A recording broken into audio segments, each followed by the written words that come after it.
Welcome everyone. Welcome to my channel code push. तो आज हम स्टार्ट कर रहे हैं a complete series of DSA, that is data structure algorithm, in very easy words and with very easy to understand examples. We will deep dive into DSA starting from beginner level to advanced level, each and every algorithm with the knowledge of time complexity and space complexity. So let's start. तो DSA को start करने से पहले आपको एक language अच्छे से आनी चाहिए। कोई भी प्रोग्रामिंग लैंग्वेज आप फॉलो कर सकते हैं, चाहे जावा हो, चाहे C++ हो या फिर पाइथन हो, जिसमें भी आप कंफर्टेबल हो। तो हमारी प्लेलिस्ट के लिए जो हम लैंग्वेज यूज़ करने वाले हैं वो है जावा। ठीक है, तो DSA को स्टार्ट करने से पहले आपको जावा जो है वो अच्छे से आनी चाहिए। तो हम क्या करेंगे, DSA को स्टार्ट करने से पहले हमारी प्लेलिस्ट में कुछ मैंने 10-15 वीडियोस जो हैं वो ऐड करनी है, जो हैं जावा की, जिसमें हम जावा के बेसिक कॉन्सेप्ट्स के बारे में पढ़ेंगे कि क्या जावा क्या होता है, जावा के जो सिंटैक्स है वो कैसे कैसे हम जावा के कोड को लिखते हैं। तो हमारा जो पहला टॉपिक है वो है डेटा टाइप एंड वेरिएबल्स। ठीक है, तो मैंने जो जावा के कोड के लिए जो IDE फॉलो मैं कर रही हूँ वो है विजुअल स्टूडियो कोड। ठीक है, तो मैंने अपना जावा का जो सेटअप है वो पहले ही कर लिया है। आप भी गूगल से स्टेप बाय स्टेप इम्प्लीमेंटेशन देख, अगर आपको नहीं पता है कि कैसे इम्प्लीमेंटेशन होती है तो आप गूगल से स्टेप बाय स्टेप इम्प्लीमेंटेशन कर सकते हैं, ये बहुत ही ईजिली हो जाता है।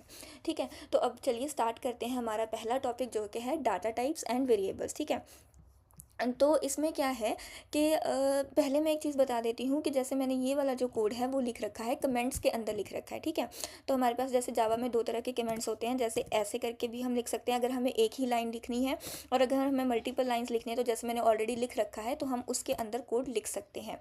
ठीक है, तो ये कमेंट्स मैंने आपको इसलिए मैं बता रही हूँ कि जैसे जब हम कोई भी कोड लिखेंगे उसके बारे में मैं जो भी आपको बताऊँगी, अगर आपको लगता है कि वो इम्पॉर्टेंट है, आपको याद रखना चाहिए ईजीली अंडरस्टैंड करने के लिए, तो आप इन कमेंट्स में उसको एज अ नोट्स लिख सकते हैं, ताकि आप जब इस फाइल को दोबारा से गो थ्रू करोगे तो आप कोड को ईजिली समझ पाओ।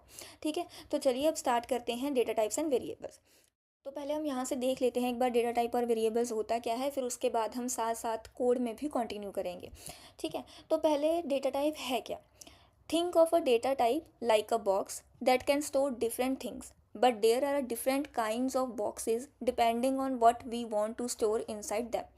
तो बेसिकली डेटा टाइप क्या होता है, एक तरीके का बॉक्स होता है जिसमें हमें कोई भी वैल्यू को स्टोर करना है, लेकिन उस बॉक्स की एक रिस्ट्रिक्शन होती है कि आप एक पर्टिकुलर एक स्पेसिफिक टाइप की वैल्यू ही उसमें रख सकते हो। ठीक है, for example if you want to store a number.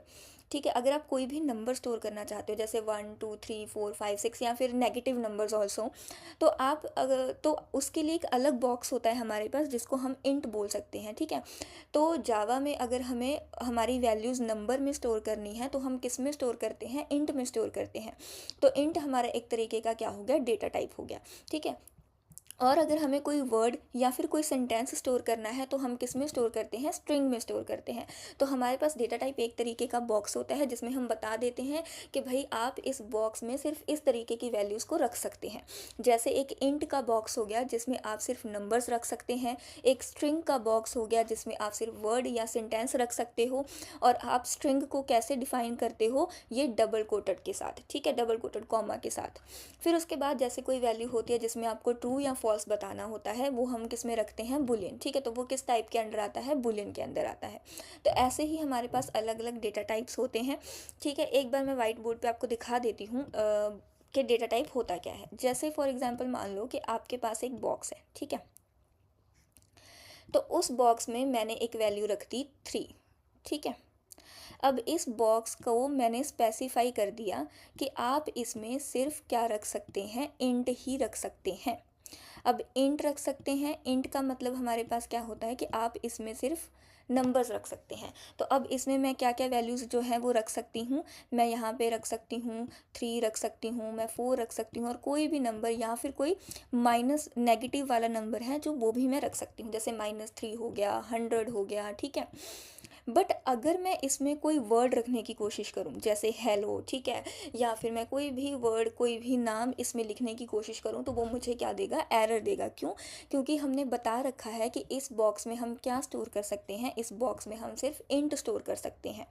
तो ये जो बॉक्स हो गया जिसमें हमने डिफाइन कर दिया है कि हम सिर्फ इंट स्टोर कर सकते हैं, तो वो एक तरीके का क्या होता है, डेटा टाइप। उसके बाद हमारे पास कॉन्सेप्ट आता है वेरिएबल का।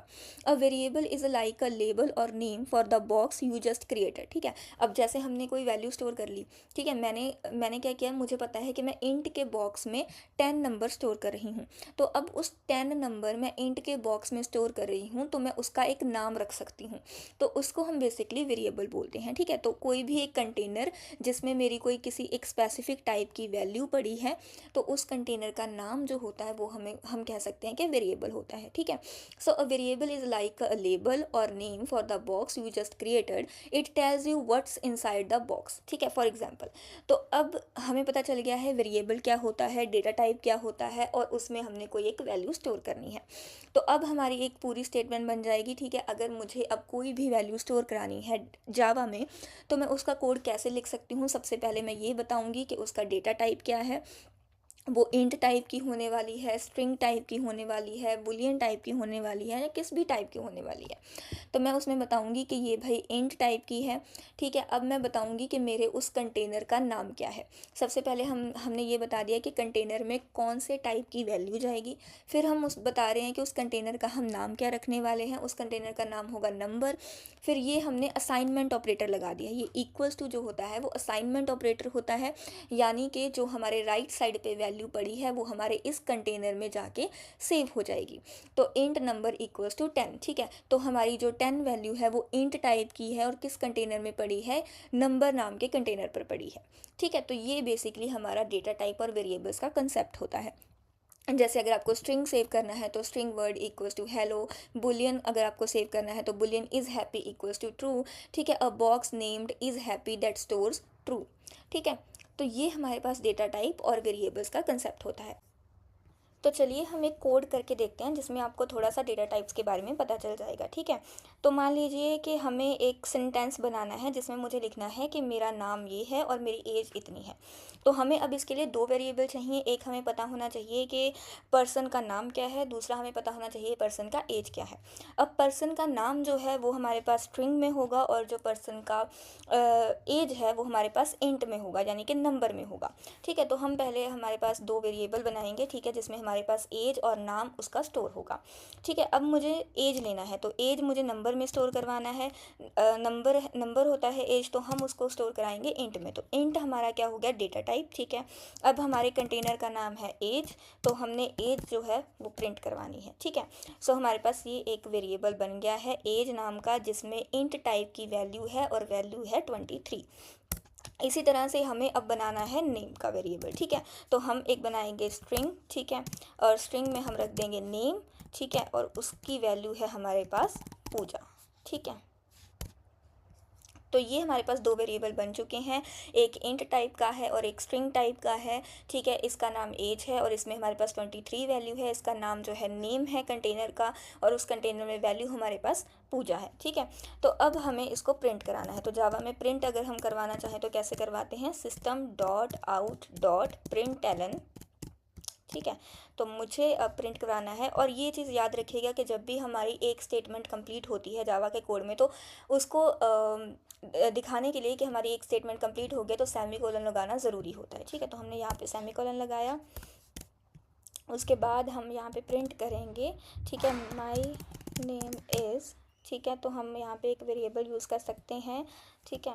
तो वेरिएबल हमारे पास क्या है, नेम, ठीक है। तो अब जैसे ही हम इस वेरिएबल को यूज़ करेंगे तो इस वेरिएबल में जो वैल्यू पड़ी है वो यहाँ पर आ जाएगी अपने आप, ठीक है। तो हमने प्लस किया, ठीक है, माई नेम इज़ क्या आ जाएगा, पूजा, ठीक है, एंड माई एज इज़, ठीक है। तो हमने अब एज के लिए भी एक वेरिएबल बना रखा है एज, ठीक है। तो अब एज में मेरे पास 23 है, तो इस सेंटेंस में मेरे पास क्या आ जाएगा, 23। तो अब मेरा जो सेंटेंस है वो क्या प्रिंट होना चाहिए, my name is Pooja and my age is 23। तो हम इसको एक बार रन करके देख लेते हैं, ठीक है। तो देखिए my name is Pooja and my age is 23। अब देखिए यहाँ पे स्पेस नहीं आया है। तो स्पेस क्यों नहीं आया है, क्योंकि देखिए यहाँ पे हमने माई नेम इज़ के बाद स्पेस डाला था, फिर हमने नेम रखा, फिर उसके बाद हमने यहाँ पर कोई भी स्पेस नहीं दिया है, ठीक है। तो हम यहाँ पे एक स्पेस दे देते हैं, और जब हम एग्जीक्यूट करेंगे तो हमारे पास आ जाएगा फिर से my name is Pooja and my age is 23। तो ये जो चीज़ अगर आपको नहीं समझ आ रही है तो मैं आपको बता देती हूँ। जब हम प्रिंट करते हैं तो हम उसमें स्ट्रिंग प्रिंट करते हैं, ठीक है। तो जब हमारे पास, जब हम खुद से कुछ लिख रहे होते हैं, ठीक है, स्ट्रिंग में, तो हम ऐसे लिख सकते हैं माई नेम इज़। उसके बाद जब हमें कोई वेरिएबल यूज़ करना है तो हम हमारी स्ट्रिंग में उस वेरिएबल को ऐड कर सकते हैं, किसकी मदद से, इस ऑपरेटर की मदद से, इस प्लस ऑपरेटर की मदद से, ठीक है। तो पहले हमने माई नेम इज़ स्ट्रिंग में लिखा, उसके बाद हमें एक वेरिएबल चाहिए था, हमने प्लस का ऑपरेटर लगाया और उस वेरिएबल को यहाँ पर लिख दिया।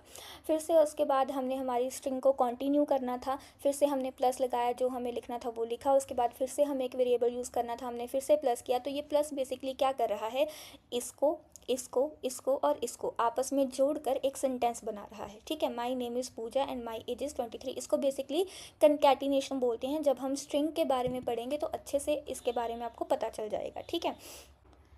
तो हमें पता चल गया है कि डेटा टाइप क्या होते हैं, वेरिएबल्स क्या होते हैं।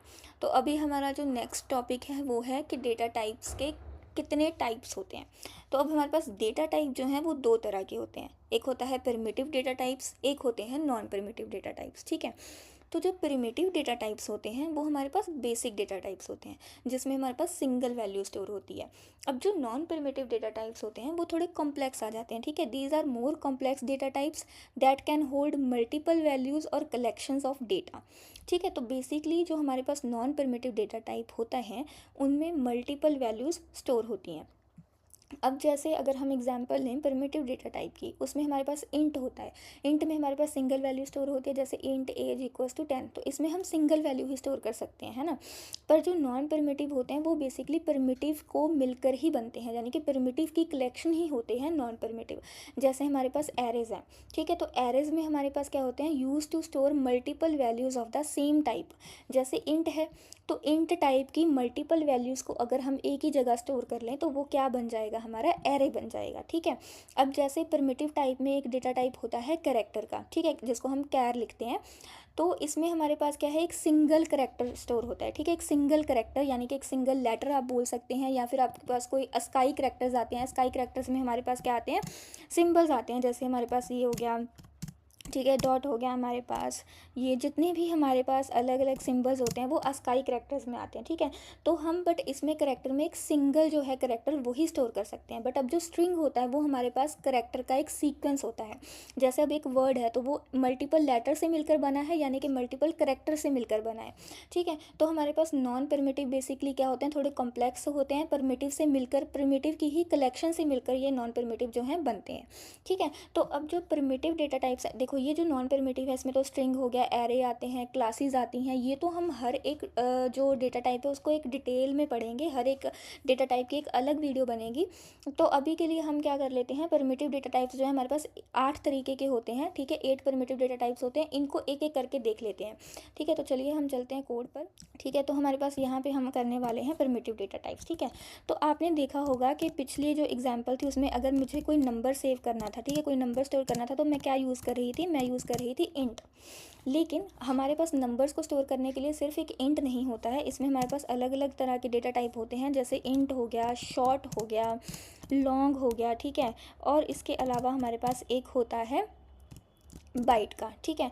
तो अब इन सब में डिफरेंस क्या है, ठीक है। अब इसमें भी आप नंबर स्टोर कर सकते हो, इसमें भी नंबर कर सकते हो, लॉन्ग में भी नंबर स्टोर होता है और बाइट में भी नंबर स्टोर होता है। बट इनमें डिफरेंस क्या है, देखिए। अगर तो आप सबसे जो इनमें सबसे जो स्मॉलेस्ट है, देखो ये एक तरीके के सारे कंटेनर है, ठीक है।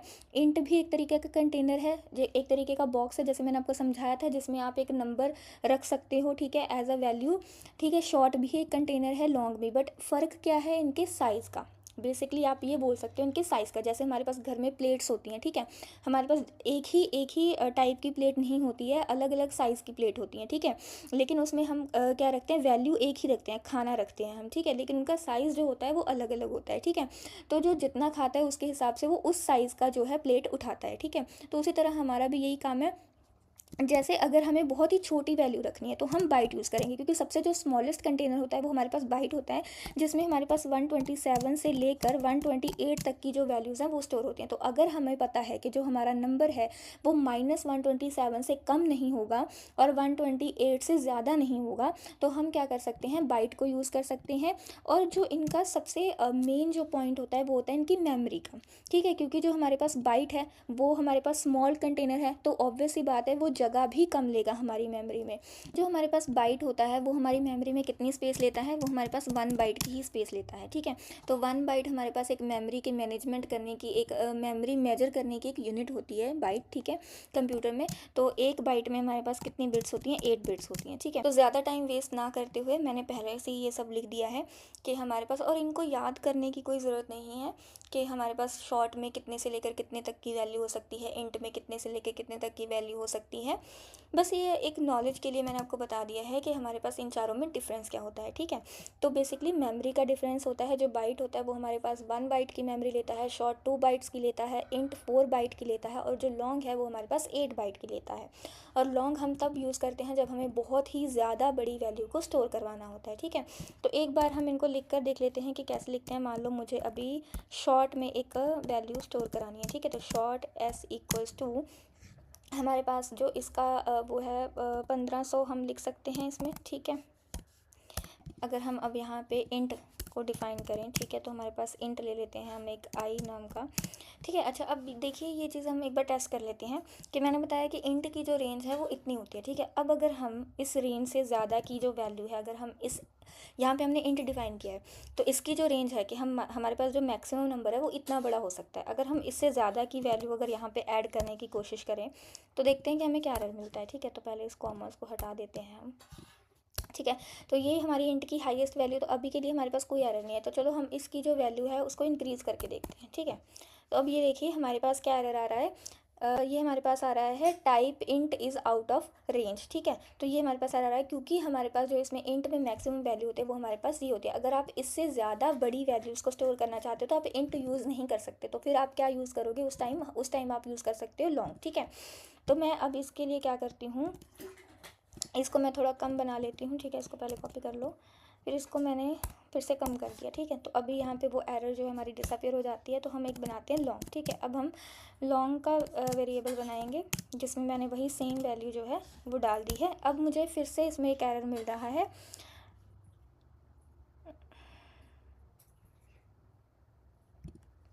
इसमें मुझे फिर से ये एरर मिला है कि int is out of range. क्यों? क्योंकि वो हमारे इस जो नंबर को अभी भी इंट की तरह पढ़ रहा है, क्योंकि हमारे पास जावा का जो सिंटैक्स होता है, जब हमें उसमें लॉन्ग डिफाइन करना होता है तो हम उसमें क्या यूज़ करते हैं, कैपिटल एल यूज़ करते हैं एंड पे, ताकि कंपाइलर को पता चल जाए कि ये इंट नहीं बल्कि लॉन्ग है। तो चलिए हम कुछ और डेटा टाइप्स के बारे में बात करते हैं, जैसे कि फ्लोट और डबल, ठीक है।